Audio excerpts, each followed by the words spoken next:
राम राम साहब, भारत माता की जय।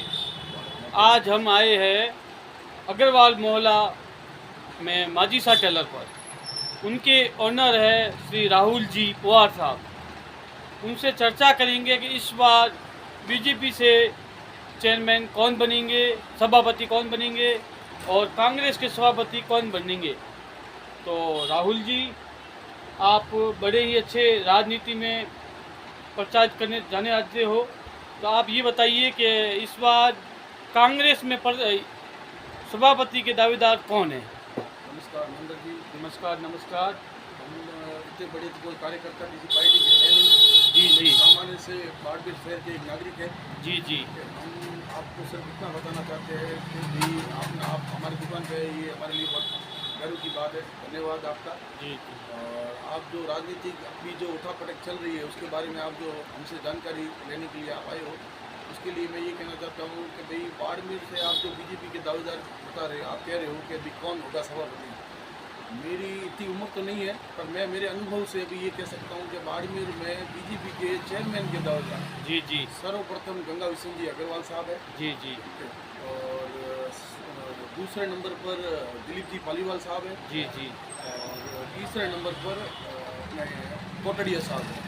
जी खेला जी कोटड़िया साहब। जी जी इन तीनों का नाम अग्रणी पंक्तियों में इनका नाम आ रहा है। जी जी और इनके बाद भी एक दो और आदमी का नाम भी आ रहा है, बलराम जी प्रजापति साहब का भी नाम जी आ रहा है। जी पर मुख्यतः ये तीन लोग दो में से एक व्यक्ति का चयन निश्चित है।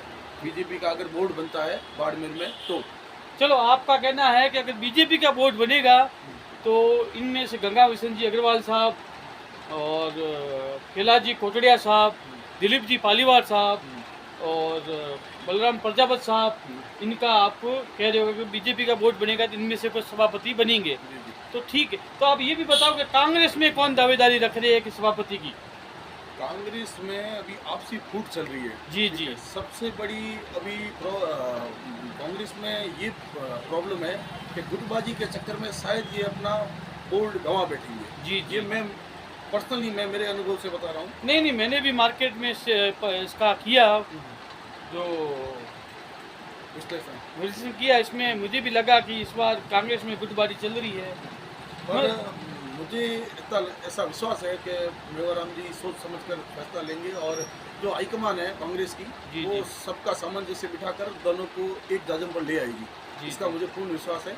और अगर आपका भी ये पूछना है कि कांग्रेस से अगर बोर्ड बनता है जी जी तो चेयरमैन का दावेदार कौन होगा, जी जी इसमें भी मैं आपको बीजेपी की तरह इसमें कांग्रेस में भी आपको 3 दावेदारों का नाम मैं बता सकता हूँ। जी जी जिससे मुझे ऐसा लगता है कि ये 3 दावेदार मुख्यतः हो सकते हैं। जी जी सर्वप्रथम मैं नाम लेना चाहूँगा चैन सिंह भाटी साहब का। जी जी वो कांग्रेस से काफ़ी टाइम से जुड़े हुए हैं और बहुत अच्छा काम भी है उनका। जी, जी। और तब बाड़मेर में उनकी एक अच्छी पकड़ भी है। जी जी सर्वप्रथम चैन सिंह जी भाटी साहब, जिनका शहर से बहुत अत्यधिक जुड़ाव है। जी, ठीक जी। है। द्वितीय स्थान पे अभी जो युवा शक्ति में जो जोश है जी जी और काफ़ी अच्छी पकड़ है, जी जी श्री ठाकरा राम जी माड़ी, जी जी इनकी भी सिटी में बहुत अच्छी पकड़ है। जी जी और तीसरे नंबर पे मैं नाम लेना चाहूँगा श्री रेडमल सिंह जी दाता। जी जी उनका भी अभी हाल ही साल भर के अंदर उन्होंने जो कांग्रेस में अपना दमखम दिखाया है, जी, उससे जी। लगता है कि वो भी एक प्रबल दावेदार है बाड़मेर की सीट से जी जी चेयरमैन के लिए। नहीं, कांग्रेस के लिए मैंने जो सर्वे किया इसमें मुझे प्रबल दावेदार श्री निर्मल सिंह जी दाता लगे। आपका कहना और सही है।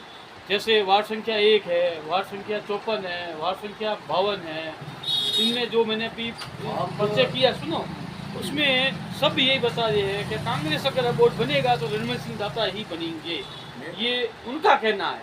तो आपकी क्या विचारधारा है, मैं आपसे भी पूछ रहा हूँ।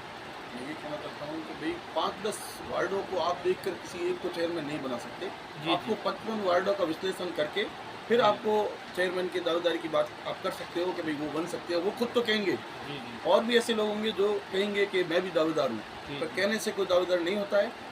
जो धरातल पर विश्लेषण करता है उसको जानकारी होती है। अभी आपने मात्र 5 से 7 वार्डों का विश्लेषण किया है। जी जी तो वो सारे वार्ड जहाँ जहाँ आप गए हो वहाँ रेडमल सिंह जी का अच्छा प्रभाव है। जी आप अभी और वार्डों में गए नहीं हो जहाँ चैन सिंह जी भाटी साहब का बहुत अच्छा प्रभाव है। जी जी जहाँ अपने ठाकराराम जी माली साहब का भी बहुत अच्छा जी, प्रभाव जी। है।